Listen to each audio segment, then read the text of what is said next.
OT की तरफ ले जाना हुआ, तो मैं उस टाइम का मोमेंट्स बहुत, आप सुन रहे हो, आपके दूसरा वो होती है नलकी, वो निकाल देते हैं और उसके बाद आपको खड़ा कर देते हैं। Hey everyone, welcome to my YouTube channel.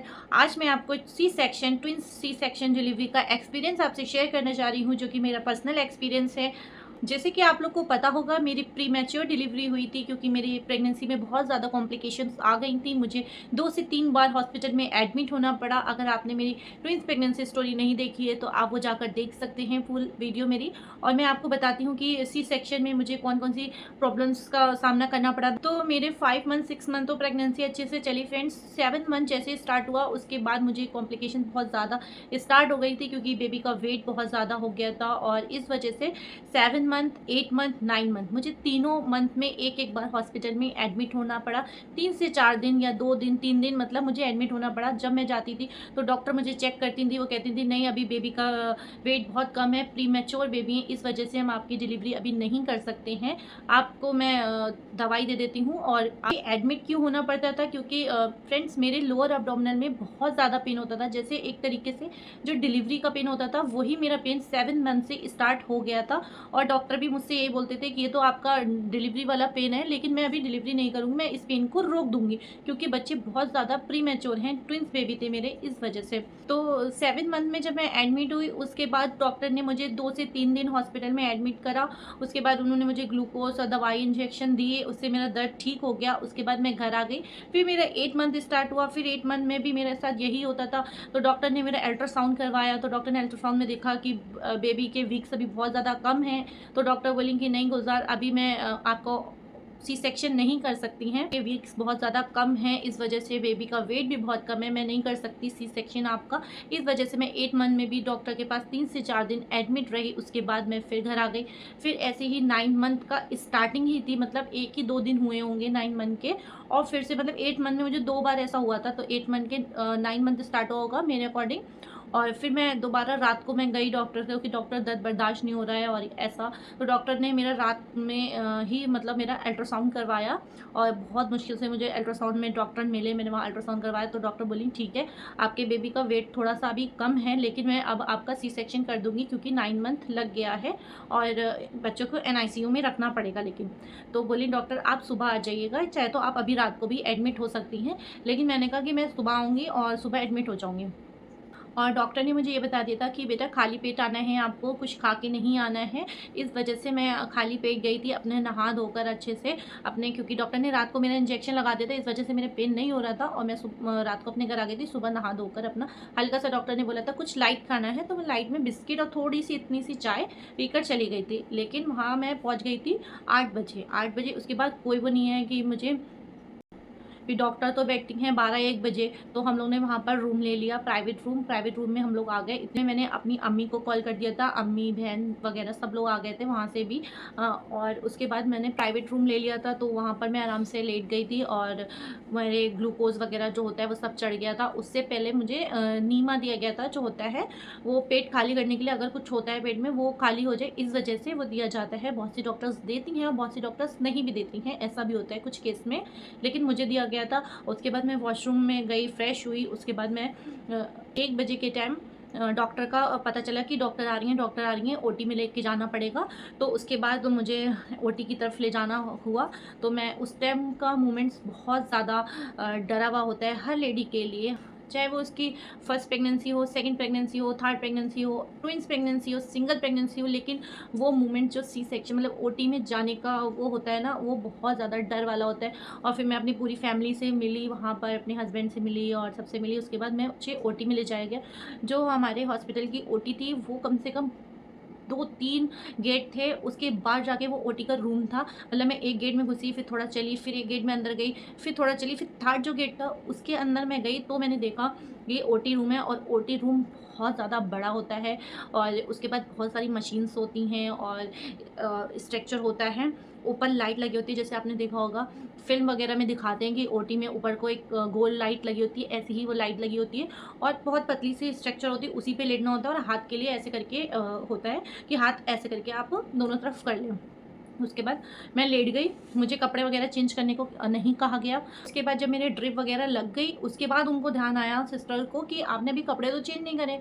तो मैंने कहा कि अब आप मुझे बता रहे हो कि मैंने ड्रिप वगैरह सब लग गई है, अब मुझे पेन होगा, मैं कपड़े वगैरह चेंज करूँगी। तो बोली कोई बात नहीं, मैं हेल्प कर दूँगी आपकी। तो उसके बाद उन्होंने सिस्टर ने हेल्प करी और मैंने जो हॉस्पिटल का गाउन होता है ग्रीन कलर का, वो मैंने पहन लिया था और पीछे डोरी वगैरह होती है वो पहन ली, और जो गले में तावीज़ और इयररिंग वगैरह तो मैं सब उतार के गई थी। रिंग और बिछिए वगैरह जो होते हैं वो सब उतरवा दिए जाते हैं, और उन्होंने मेरा तावीज़ जो था वो बाहर मेरे जो खड़े हुए थे फैमिली में उनको जाकर दे दिया था। एनेस्थीसिया लगने वाला था, इंजेक्शन।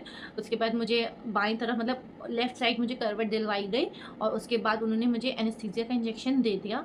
और एनेस्थीसिया के इंजेक्शन देने के बाद मुझे मतलब वो लोग ने खुद सीधा करा। उसके बाद वो लोग पैर पे पेट पर कुछ हल्का हल्का सा मारते हैं और पूछते हैं कि आपको महसूस हो रहा है कि नहीं हो रहा है। मतलब इतनी बॉडी आपकी सुन्न पड़ जाती है, यहाँ से आपकी बॉडी सुन्न पड़ जाती है, आपको कुछ पता नहीं चलता है। मतलब ये तो समझ में आता है कि कुछ हो रहा है, लेकिन ये नहीं पता होता कि क्या हो रहा है। मतलब इतना ज़्यादा, मतलब अगर आप सोचोगे पैर उठाने का भी तो बहुत ज़्यादा भारी पैर लगने लगता है, ये हो जाती है कंडीशन। और फिर लास्ट में ही मैम आती हैं जो ऑपरेशन करती हैं। मेरी मैम भी लास्ट में आई थी जब सब कुछ ठीक हो गया था। मास्क लगा हुआ था एक तरफ, और पल्स का लगे हुए थे, मतलब बहुत सारी मशीन्स लगी होती हैं उसमें। आपका डॉक्टर हर टाइम मतलब देखते रहते हैं, 2 डॉक्टर्स लगे होते हैं कि ऑक्सीजन पल्स वगैरह सब ठीक चल रही हैं, और मैम ऑपरेशन करती रहती हैं।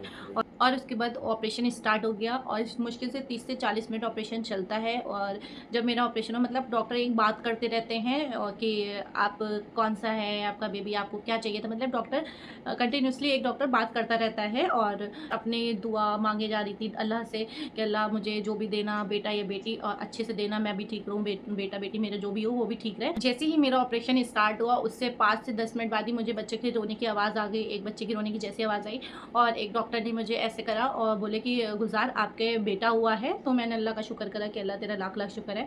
उसके बाद थोड़ी देर के बाद फिर एक और बेबी की रोने की आवाज़ आई, फिर डॉक्टर बोले कि गुलजार आप सुन रहे हो, आपकी दूसरा बेटी हुई है। तो मैंने डॉक्टर से पूछा कि मेरे दोनों बच्चे ठीक हैं, तो डॉक्टर बोले हाँ बेटा ठीक हैं बिल्कुल, और आप टेंशन मत लो। उन्होंने मुझे तसल्ली दी, और उसके बाद वो मेरे बच्चों को जो भी होता होगा वो क्लीन वगैरह करने के लिए चले गए, और इतने दिन में मैम ने मेरे जो टाँके वगैरह जो लगते हैं वो लगाना स्टार्ट कर दिए। उसके बाद मेरा ऑपरेशन कंप्लीट हो गया था, और जो मैम होती हैं वो चली जाती हैं। उसके बाद जो सिस्टर्स वगैरह होती हैं वो हमें जो ऑपरेशन थिएटर का स्ट्रक्चर होता है वो हम लोग को जो वॉक वाला होता है ना उस पर लेटाती है। इतना ज़्यादा उस टाइम लेडी भारी हो जाती है कि कम से कम 5 से 6 सिस्टर उठाती हैं और ऐसे करके पटकती हैं एकदम से, मतलब ऐसे करके उठा के और ऐसे कर देती हैं।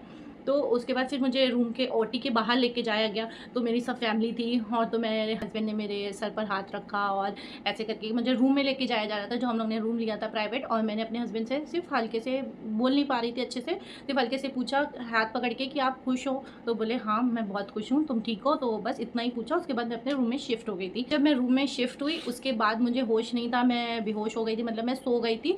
फिर उसके बाद मुझे 2 ढाई बजे मेरा ऑपरेशन हुआ था। उसके बाद मुझे होश आया था, फिर शाम में होश आया था। मुझे एग्जैक्ट टाइम नहीं पता कि क्या टाइम बज रहा था उस टाइम, लेकिन शाम में आया, और मुझे लग रही थी उस टाइम बहुत तेज़ से प्यास, क्योंकि सुबह से मैंने कुछ नहीं खाया था। डॉक्टर ने ऑपरेशन से पहले बताया था कि कुछ हल्का खा के आना है आपको, ओटी में कुछ 4 से 5 घंटे पहले ऑपरेशन के कुछ नहीं खा सकते हैं, पानी तक नहीं पी सकते हैं। इस वजह से मुझे बहुत ज़्यादा प्यास लग रही थी। मैंने कहा मुझे थोड़ा सा पानी दे दीजिए, लेकिन कोई भी मुझे डॉक्टर पानी नहीं दे रहा। डॉक्टर ने मना कर दिया कि रात के 12 बजे आपको पानी मिलेगा, वो भी थोड़ा सा 1 घुट आप पी सकते हो। उसके बाद मैं बहुत ज़्यादा, मेरा हलक सूख रहा था, फिर मैं 12 बजे तो मैंने 1 घुट पानी पिया।